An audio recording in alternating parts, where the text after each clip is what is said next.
More than a year after the Israel-Hamas war began, Israeli Defense Forces have killed Yahya Sinwar, the alleged mastermind behind the 7th October attack on Israeli soil.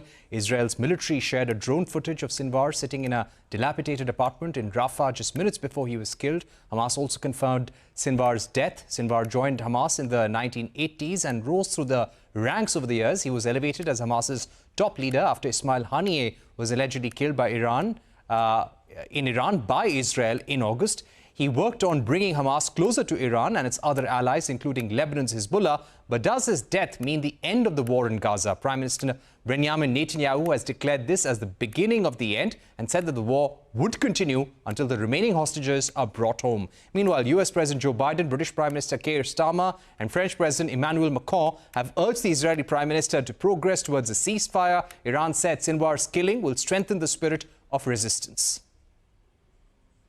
Let me now go across to Major Doron Spielman, international spokesperson of the Israeli Defense Forces. Major Spielman, thank you very much for joining us. Let me begin by asking you, tell us how this operation against the Hamas chief was actually carried out. So first of all, Parikshit, thank you very much for having me. Our forces have been looking for, of course, Yahya Sinwar, for months since the October 7th attack, where he carried out the largest massacre in Israeli history, the largest single killing of Jews since the Holocaust. He directed thousands of people to go into our country, over our border, and literally rip parents from their beds, killing them in front of their children, killing children in front of their parents. And he has been, of course, a major target of Israel since that time. 2 days ago, our troops were operating on routine measures in southern Gaza, where we had intelligence that there were major military Hamas terrorist leaders in that area.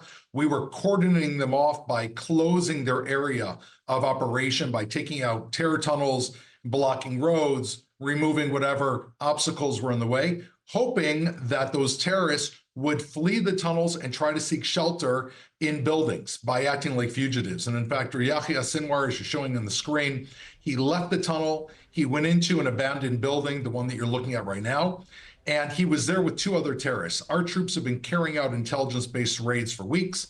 They identified 3 terrorists. They approached the building.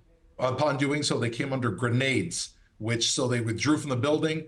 A tank round hit the building, at which point these terrorists split up into 2 groups. 2 terrorists went in one direction to another building that was targeted, and this terrorist, who we found out later to be Yahya Sinwar, went into this building on the 2nd floor. He looks a little bit stunned, perhaps he's injured, and as our drone came closer, he threw an object at our drone. Afterwards, our drone moved out of the way, and another tank round was fired at this building, eliminating Yahya Sinwar and making the world just a little bit of a better place. Right. Thank you for explaining us the entire process. Give us a sense of how the Israeli military has been planning on eliminating Yahya Sinwar for the last 1 year, kind of work that has gone into it. Look, we have been gaining a lot of intelligence on Yahya Sinwar, which wasn't easy because he had no digital footprint whatsoever. He stayed away from all electronic devices. He operated only based on couriers, trusted couriers. And in fact, the only footage that we have of him was one camera that was placed in the tunnel almost close to a year ago after the October 7th attack. But we were aware that he had moved to southern Gaza, to the area of Rafah. Now, Rafah is an area where even many of our allies around the world, countries around the world, said to Israel, you've got no business going into Rafah. Nothing good will come out of Rafah. There's too many people in Rafah, and it will take you months to clear out the civilian population. In fact, it only took Israel 2 weeks. The civilian population was carefully moved to a humanitarian zone, and we've been carrying out actions in that area, hoping to root out these criminals. Now, what worked was the plan of narrowing the corridors by which he can operate and forcing him out of those terror dungeons. That's exactly what happened. As soon as he left those terror dungeons, regular routine patrols of the IDF, not knowing this was Sinwar, but operating in general intelligence and very good IDF actions, managed to target and kill him. And as luck would have it, this was the most wanted man. All right. My final set of questions now. What do you think this moment really means for the war against Hamas?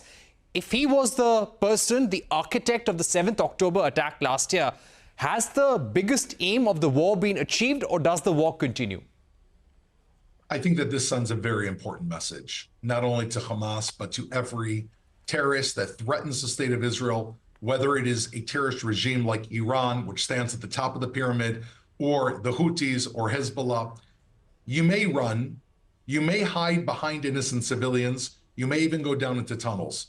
But one day we will find you and you will face the consequences of your actions. Every terrorist who threatens Israel knows that's the case. There will be no holding off in bringing you to justice. That message for a terrorist is extremely important that they hear. There's a price to pay.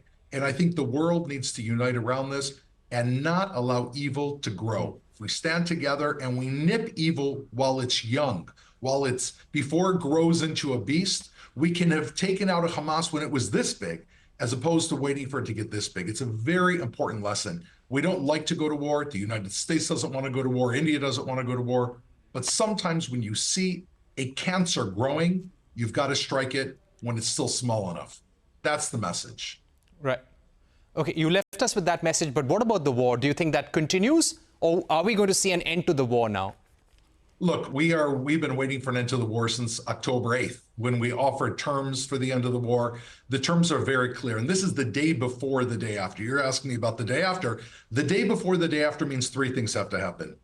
101 hostages, which as you and I speak, are in terror dungeons deep beneath the ground with barely any air and barely any food. They have to come home. Number two, Hamas has to be completely dismantled and dismembered. And number three, all threats against Israeli cities, shelling of Israeli cities, has to end. If the elimination of Sinwar brings about these possibilities and perhaps enables Gazan people who are looking more towards peace as opposed towards terror, moving into a position of control, then we are considerably closer to achieving that goal. But if we do not think of the day before and we jump just to the day after, that is an illusion that will enable our enemies time to regroup and attack us again. We must not let that happen. All right. All right. Thank you very much for joining us on the program. So let's see what happens in the days to come. Of course, we're looking at a very tense situation in Gaza and the Middle East right now, and all eyes on what happens in the weeks ahead. Thank you very much for joining us on the program. With that, it's a wrap on this edition of Global Eye. The news continues on CNBC TV 18. Stay tuned.